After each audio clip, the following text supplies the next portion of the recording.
Kemudian singkat cerita saya akhirnya convert kan ke gereja Ortodoks Timur ya. 2024 Mei saya dibaptis ya. Kemudian gini, saya mulai mengenal gereja Ortodoks, terkoneksi dengan Romo Daniel Biantoro itu 2019, dan puji Tuhan saya mendapat lawatan Romo Daniel. Saya juga belum kenal betul Romo Daniel, tapi sebelumnya Romo Daniel mengatakan bahwa Romo Daniel akan mengajar saya sendiri, maksudnya saya ajari sendiri gitu ya, karena memang banyak sekali kan juga gereja-gereja Ortodoks. Saya tanya waktu itu ya, waktu chat waktu itu sebelumnya, dan saya dilawat Romo Daniel dengan keponakannya yang sekarang dikenal dengan Romo Stavros Christian ya, dulu saya panggilnya Mas Kris ya. Belum ditahbiskan menjadi Romo waktu itu tahun 2019, tapi dipersiapkan Romo Daniel untuk melayani kami, untuk menjalankan ibadah tipika, yaitu ibadah yang belum dihadiri seorang Romo ya, di tempat di rumah kami ya gitu, bersama jemaat Ortodoks yang lainnya. Nah itu singkat cerita ya. Jadi dalam membaca Alkitab pun itu apa ya, ada rasa, memang kebutuhan ya, tapi ya itu tadi, karena kebutuhan jadi rasanya beda ya. Jadi lebih ada semangat meskipun banyak masalah yang masih dihadapi, lebih membuka pikiran kita, pikiran saya lebih mudah untuk mengerti gitu kan.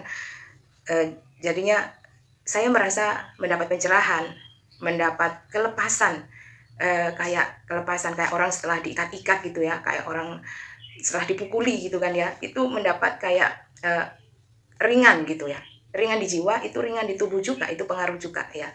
Jadi juga menambah apa ya, fokus, kita bisa fokus karena sudah mulai mengerti tujuan hidup ini apa. 2024 itu saya dibaptis juga. Sebelumnya kan juga saya menerima atau beli buku-buku dari yang ditulis oleh Romo Daniel tentang iman ortodoks ya, tentang buku katekis segala, sampai saya buku-buku yang lainnya juga untuk membantu saya untuk memahami iman saya kepada Tuhan Yesus Kristus itu. Rasanya itu lebih bersukacita karena ada kemudahan yang saya peroleh setelah membaca, dalam memahami ya, kemudahan itu dalam memahami, dan itu juga berdampak juga pada apa ya, memberi kekuatan, memberikan bimbingan Roh Kudus bagi saya untuk menghadapi situasi-situasi sulit yang saya hadapi selama ini.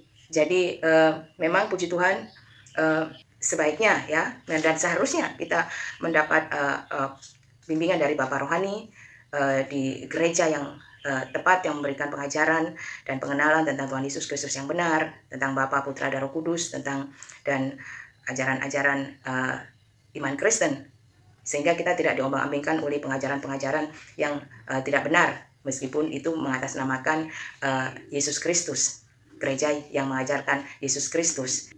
Selain itu juga doa-doa dari para romo ya kepada umat itu juga sangat membantu ya. Kemudian juga saya juga tidak merasa sendiri, karena di dalam gereja Ortodoks itu kan ada persekutuan dengan orang-orang kudus, yaitu gereja yang telah dimenangkan di Firdaus. Jadi setiap membaca Alkitab itu kan kita membaca, misalnya membaca di Petrus, saya berdoa dulu kan untuk bisa terhubung dengan para Rasul Kristus, bisa terhubung dengan Rasul Petrus, untuk mohon bantuan doa agar saya diberi hikmat, diberi pengertian untuk memahami isi kitab-kitab tersebut ya, dengan bimbingan Roh Kudus tentunya ya. Jadi doa-doa dari para romo, juga dari jemaat kudus di Gereja Ortodoks Indonesia, itu memang doa-doa itu sangat-sangat membantu kelepasan jiwa bagi umat ya.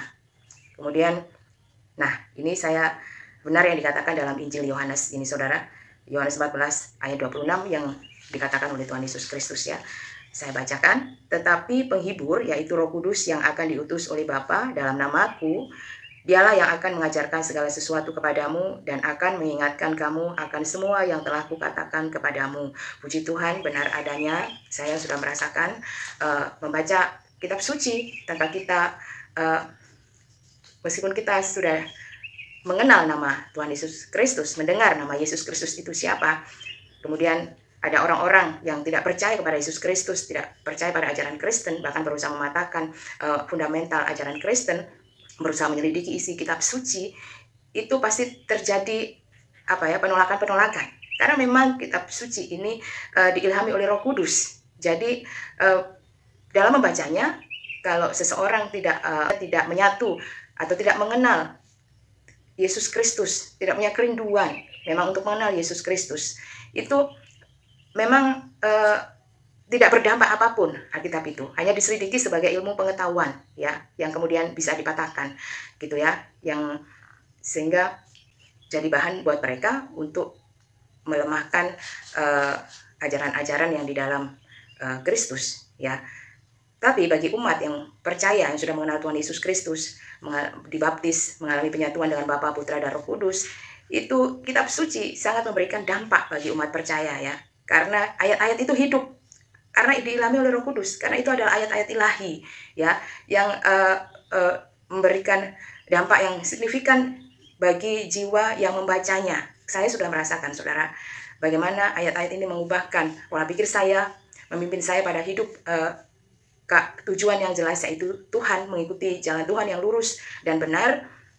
Itulah tujuan hidup sesungguhnya, untuk memperoleh keselamatan kekal. Karena Tuhan Yesus Kristus itu datang ke dunia itu untuk menyelamatkan. Jadi membawa manusia untuk berdamai dengan Bapa, bersama dengan Allah yang esa itu. Karena Allah itu adalah kasih yang juga merindukan umat manusia untuk kembali kepadanya, untuk dikuduskan hanya di dalam nama Yesus Kristus, anaknya yang tunggal, anaknya yang kudus ya, yang diberikan di tengah-tengah manusia yang berdosa ini. Puji Tuhan. Jadi itulah rasanya.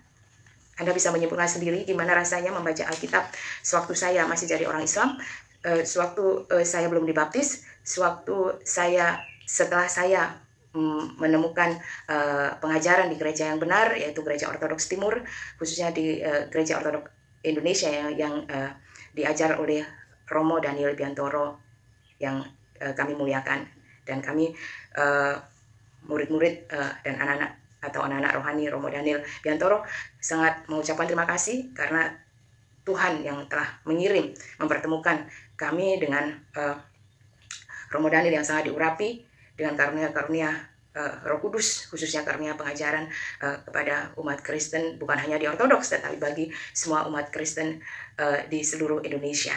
Puji Tuhan, kiranya Anda semua juga merasakan hal-hal yang lebih dahsyat lagi ketika membaca kitab suci, khususnya Anda akan memang benar-benar dipertemukan dengan Tuhan yang hidup di dalam hidup kita di dunia ini.